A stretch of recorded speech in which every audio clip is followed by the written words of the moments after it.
नमस्कार. जेव्हापासून माझ्या मुलाने जिम जॉईन केलं आहे ना, तेव्हापासून तो सगळ्या उकडलेल्या भाज्या खायला लागला आहे. म्हणजे जे काही खातो ना तो त्याच्यामध्ये मसाल्यांचं प्रमाण अजिबातच नसतं आणि तिखटसुद्धा अगदी नावापुरतं घातलेलं असतं. तर आज त्याला जरा क्रेविंग झाली होती थोडं चटपटीत खायची, तर त्याच्याच आवडीचं एक पदार्थ बनवला आहे, तर तो तुमच्याबरोबर शेअर करते. तर इथे कढईमध्ये आपण 1-2 चमचे तेल घालायचं आहे आणि 2 ते 3 मोठे कांदे मी छान बारीक चिरून घेतले आहे अगदी, आणि थोडंसं मीठ घालायचं कांदे भाजत असताना, म्हणजे कांदा छान परतला जातो आणि गुलाबी झाला कांदा चांगला की मग 2-3 हिरव्या मिरच्या, थोडीशी कोथिंबीर आणि जिरं वाटून घेतलं होतं, तर ते 1 चमचाभर घातलं आहे आणि हे आपण परतून घ्यायचं आहे. त्याच्यानंतर 1 छोटा चमचा हळद घातली आहे आणि तीसुद्धा आपण परत एकदा मिक्स करून घ्यायची आहे. आणि तुम्ही इथे तेलाचं प्रमाण बघू शकता, अतिशय कमी घातलं आहे, खूप जास्त तेलाचा वापर करायचा नाही आहे आपल्याला. आणि असं छान परतून झालं की त्याच्यानंतर इथे घेतला आहे मी अर्धा किलो हा मटण खिमा घेतला आहे आणि स्वच्छ धुवून घेतला आहे आणि 15-20 मिनटं नाही का निथळून ठेवला होता, म्हणजे त्यातलं एक्स्ट्राचं पाणी निघून जातं. आणि त्यानंतर तो आता आपण कढईमध्ये घालायचा आणि छान त्या कांद्याबरोबर परतून घ्यायचा आहे. मटण खिमा छान असा परतून झाला की त्याच्यामध्ये आपल्याला पाणी घालायची आत्ता काही गरज लागत नाही आहे, कारण त्याला पाणी सुटलेलं आहे. तर त्यानंतर आता इथे मी 1 ते 1.5 चमचा आपण इथं आलं, लसूण आणि कोथिंबिरीची पेस्ट घातली आहे, जी ऑलरेडी माझ्याकडे बनवलेलीच असते. तर आलं लसूण पेस्ट घातल्यानंतर परत एकदा छान मिक्स करून घ्यायचं आहे आणि थोडा वेळ हे आपण असंच शिजवून घ्यायचं आहे, म्हणजे झाकून शिजवून घ्यायचं, कारण हा मटण खिमा असल्यामुळे याला बराच वेळ लागतो शिजण्यासाठी.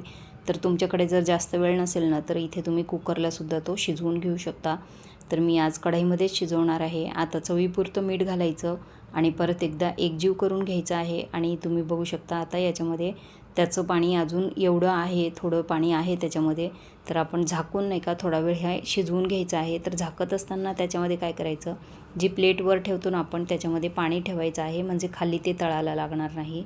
आता परत एकदा छान व्यवस्थित मिक्स करून घ्यायचं आहे आणि हे शिजवत असताना लो टू मीडियम गॅस ठेवायचा आहे. आता काही मसाले घालणार आहोत. तर प्रत्येकी 1 छोटा चमचा आपण जिरे पूड घातली आहे, काळी मिरी पूड घातली आहे, गरम मसाला पावडर घातला आहे आणि प्रत्येकी 1 चमचा आपण धणे पावडर, लाल मिरची पावडर आणि मटण मसाला घातला आहे.